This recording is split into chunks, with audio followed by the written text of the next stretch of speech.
السلام عليكم ورحمة الله تعالى وبركاته أصحابتنا وحرا كسو دوادا مقال عصب oo kamid xubinteeni wararka ciyaaraha oo aan kaga hadli doono wararkii ugu muhiimsanaa ee naga soo gaaray dhankaasi sportiga haddii aynu ku bilowno kooxda PSG ayaa lagu wadaa in maalinka berri ah ay si rasmi ah ugu dhawaaqdo cusboonaysiinta heshiiska xidiga Neymar xidiga reer Brazil ayaa qalinka ku duugi doona heshiis cusub kaasi oo dhacaya sanadka 2026 heshiiska hadda Neymar kula jira kooxda PSG ayaa lagu waday inuu dhaco xagaaga sanadka 2022 waxa jira sida aynu muuqaal hore kaga soo hadalnay xan ah in uu dib ugu laaban doono kooxdiisii hore ee Barcelona sida ay ku waramayso jirrada El Equipe dooda ka taagnayd inuu Neymar ku laabanayo iyo in kale kooxda Barcelona hadda waa mid dhamaatay maadaama uu xidigani go'aansaday inuu baaqi ku sii ahaado beerta umarada ta kale ee hadda taagan ayaa ah in xidiga kale ee Kylian Mbappe oo sida Neymar oo kale heshiiskiisu hadda ku eegyahay 2022 uu wadada saaxiibkii ee ah heshiis cusboonaysiinta u mari doonaya in kale arrin fudud ma ahayn in Neymar lagu qanciyo inuu sii joogo Paris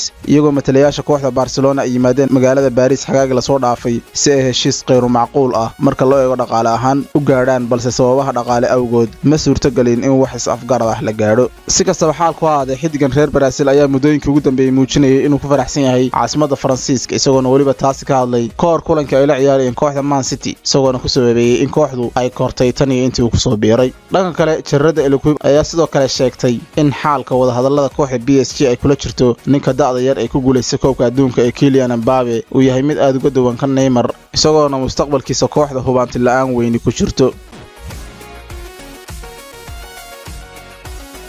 warka kale aan idin hayno ayaa ah muxuu noqon doonaa mustaqbalka saddexda kooxood ee aan wali UEFA dib ugu soo laaban kana tanaasulin aragtidii ahayd European Super League marka hore si aynu xurka warkeena u gaarno maalintii shalay ahayd ayaa 9 kamid ah 12 kooxood ee aasaasay koobkii guul dareystay ee European Super League gudbiyeen lagana aqbalay codsigoodii ahaa dib ugu laabashada maamulka UEFA balse waxa weli jira handadaado ah ficilo laga qaadi doono saddexda kooxood ee wali ku sii dhegan koobka Super League kooxaha kale Real Madrid Barcelona iyo Juventus ayaa wali rasmiyan ku jira Super League halka 9 kalena iska fogeeyeen wixii ku taxalluqa koobkani haddaba su'aashu waxa weeye intan maxaa xigi doona maxayse yihiin qodobada iyo su'aalaha muhiimka u ah fahamka xaaladan waa kuwan qaar kamid ah number 1 Real Madrid Barcelona iyo Juventus ma laga saari doonaa ama ma laga saari karaa Champions League si kooban jawaabtu waa inkastoo ay muuqato mid maleysashadeedu adag tahay waxa macquul ah in laga saari karo tartanka xilli ciyaareedka soo aadan ee 2022 balse UEFA ayaa wax kasta oo awoodeeda sameynaysa si aanu xaalku taa u noqon dhab ahaantii haddaynu u hadalno UEFA wax kale ma rabaan aan ka ahayn in saddexda kooxood ay saxeexaan isla heshiiskii 9 kooxood ee kale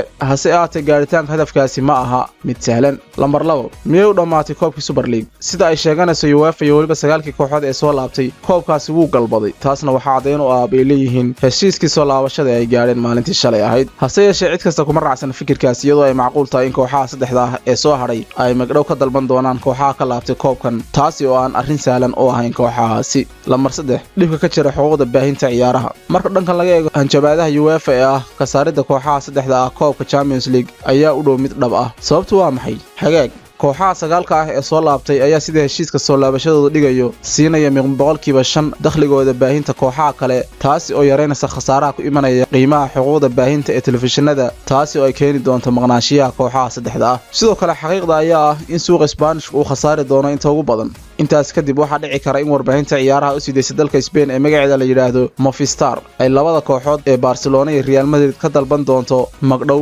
iyagoona ku doodaya in labadaas kooxood ay qiimo dhaca sababteeda lahaayeen ugu dambeyn waa lambar 4 oo ah shakiga kooxda Barcelona inkastoo midowga saddexdan kooxood uu muuqdo mid aan la kala jabin karin haddana arrinku sida aad moodaysid ma aha kooxda Barcelona ayaa wax kasta oo awoodeeda u sameynaysa sidii kharashaadkeeda ay isaga fudeedin lahayd una dheelitir lahayd buugaagteeda xisaabeed kooxdan ayaa sidoo kale rabta inay wada hadallo cusub la furto xidigeeda Lionel Messi haddaba tan ayaa UEFA u suurtagelinaysa tii ay rabtay oo ahayd inay dadka oo dhan tusto in cid kasta oo u helan mashruuci guul dareystay ee European Super League aanay wax macna ah sameynayn gaar ahaan xaalad dhaqaale ee kooxahan ku jiraan UEFA ayaa sidoo kale rabta kooxahan inay garowsiiso in midba midka kale ay hoos u jiidayso asxaabta qaaliga ee nagu xidhano muuqaalkan oo aynu kaga hadlaynay xubinteena wararka ciyaaraha intaas ayuu ku egyahay fadlan haylaawin inaad like iyo share siisid muuqaalkan sidoo kale subscribe saartid channelkan si aynu u gaarno kunka subscribe ee ugu horeeya waa aniga idin la ismaqal dambe xiiso leh wassalaamu calaykum waraxmatullaahi tacaala wabarakaatuh